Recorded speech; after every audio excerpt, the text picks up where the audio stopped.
আসসালামু আলাইকুম। কারারক্ষী ও মহিলা কারারক্ষী ভাই ও বোনেরা, আজকে সম্পূর্ণ ভিডিও জুড়ে থাকবে কারারক্ষী ভাইবা সংক্রান্ত A to Z, অর্থাৎ ভাইবার রেজাল্ট কত তারিখে দিতে পারে। তার আগে বলে রাখি, আপনি যদি আমার চ্যানেলে নতুন হয়ে থাকেন অবশ্যই চ্যানেলটি সাবস্ক্রাইব করে পাশে থাকবেন। কারারক্ষীতে আবারও একটি নতুন সার্কুলার প্রকাশিত হতে যাচ্ছে। চ্যানেলটি সাবস্ক্রাইব করে পাশে থাকলে সবার আগে আপনার কাছে নোটিফিকেশন চলে যাবে। খোঁজে খোঁজে বাইর করতে হবে না কত তারিখ রেজাল্ট দিবে এবং কি সার্কুলার দিবে। চ্যানেলটি সাবস্ক্রাইব করে পাশে থাকুন।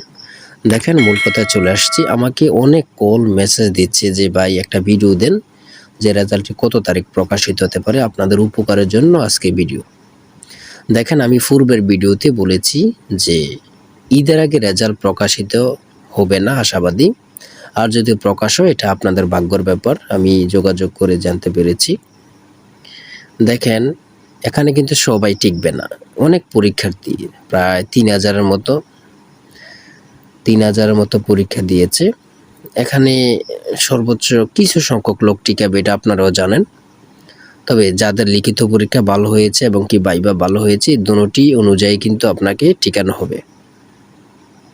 যারা লিখিত পরীক্ষায় বেশি পয়েন্ট পেয়েছে তাদের কিন্তু একটা প্লাস পয়েন্ট, আর ভাইবাতে ভালো হলে তাহলে তো অবশ্যই। আর আপনারা নিজে বুঝতে পেরেছেন, ভাইবা আপনি দিয়েছেন, আপনি অবশ্যই বুঝতে পারবেন যে আপনাকে ডাকবে কিনা। নিজেরটা বোঝা যায় আশা করি। আর রেজাল্টটি কিন্তু অবশ্যই ঈদের পরপর দেওয়ার কথা, আর যদি আগে দেয় আপনাদের ভাগ্যের ব্যাপার। এবং কি নতুন একটি সার্কুলার অপেক্ষা সবাই থাকেন। হেরে গেছেন, কি হয়েছে, আবারও ঘুরে দাঁড়াবেন, জয় আপনারে হবে। তাই অবশ্যই চ্যানেলটি সাবস্ক্রাইব করে পাশে থাকবেন, আমাদের সঙ্গে থাকবেন। আজকের ভিডিও এই পর্যন্ত। আর যার যে কোনো সমস্যা কমেন্টে মেসেজ করবেন, ইনশাল্লাহ সাথে সাথে রিপ্লাই দেওয়ার চেষ্টা করব। সবাই ভালো থাকবেন, সুস্থ থাকবেন। আল্লাহ হাফেজ।